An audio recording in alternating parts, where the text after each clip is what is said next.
భూతల స్వర్గం జమ్మూ కాశ్మీర్ టూరిజంలో ఎక్కువగా పర్యాటకులు వెళ్లే ప్రాంతం పహల్గామ్. పహల్గామ్లో వాహనాలు నిలిచిపోతాయి. అమర్నాథ్ యాత్రకు వెళ్లే భక్తులు తమ తొలి అడుగు ఇక్కడి నుంచే ప్రారంభిస్తారు. కేవలం గుర్రాల మీద మాత్రమే యాత్ర ప్రారంభమవుతుంది. కొండలు గుట్టల మీదుగా ట్రెక్కింగ్ అంతా గుర్రాలపై నడుస్తుంది. పహల్గామ్ చెక్ పోస్ట్ దగ్గర భారత భద్రతా దళాలు క్యాంప్ నిర్వహిస్తుంటాయి. ఇక్కడికి వచ్చే టూరిస్టుల కోసం 5 ప్రత్యేక ప్రాంతాలను జమ్మూ టూరిజం ప్రమోట్ చేస్తుంది. బైసరన్, దుబాయన్, కశ్మీర్ వ్యాలీ, పహల్గామ్ వ్యాలీ, కనిమార్గ్ వాటర్ ఫాల్, తులియన్ లేక్ వద్దకు ఎక్కువ మంది టూరిస్టులు వెళ్తుంటారు. నిన్న టూరిస్టులు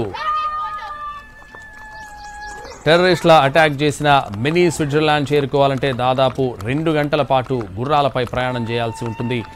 మధ్యాహ్నం 12 గంటల నుంచి సాయంత్రం 6 గంటల వరకు మాత్రమే మినీ స్విట్జర్లాండ్లో టూరిస్టులు ఎంజాయ్ చేస్తారు.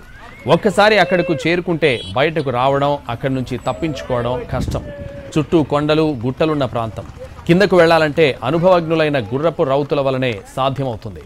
సమ్మర్ హాలిడేస్ కావడంతో మినీ స్విట్జర్లాండ్కు టూరిస్టుల తాకిడి ఎక్కువగా ఉంది. తప్పించుకుపోవడానికి సాధ్యం కాని మార్గం కావడంతో ముష్కరులు ఈ ప్రాంతాన్ని టార్గెట్ చేశారు. టూరిస్టులను పొట్టన పెట్టుకున్నారు. తాజా ఘటనతో జమ్మూ కాశ్మీర్ టూరిజం బోసిపోయింది. రాష్ట్రం మొత్తం బంద్ వాతావరణం ఉంది. సమ్మర్ సీజన్లోనే ఆదాయం వచ్చేది. తాజా ఘటనతో అక్కడి వారు ఆదాయాన్ని కోల్పోవాల్సి వస్తోంది.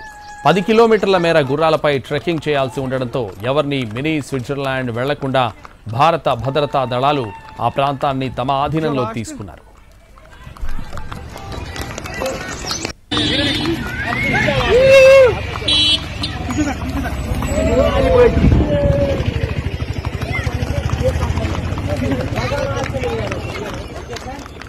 భూతల స్వర్గం జమ్మూ కాశ్మీర్ టూరిజంలో ఎక్కువగా పర్యాటకులు వెళ్లే ప్రాంతం పహల్గామ్. పహల్గామ్లో వాహనాలు నిలిచిపోతాయి. అమర్నాథ్ యాత్రకు వెళ్లే భక్తులు తమ తొలి అడుగు ఇక్కడి నుంచే ప్రారంభిస్తారు. కేవలం గుర్రాల మీద యాత్ర ప్రారంభమవుతుంది. కొండలు గుట్టల మీదుగా ట్రెక్కింగ్ అంతా గుర్రాలపై నడుస్తుంది. పహల్గామ్ చెక్ పోస్ట్ దగ్గర భారత భద్రతా దళాలు క్యాంప్ నిర్వహిస్తుంటాయి. ఇక్కడికి వచ్చే టూరిస్టుల కోసం 5 ప్రత్యేక ప్రాంతాలను జమ్మూ టూరిజం ప్రమోట్ చేస్తోంది.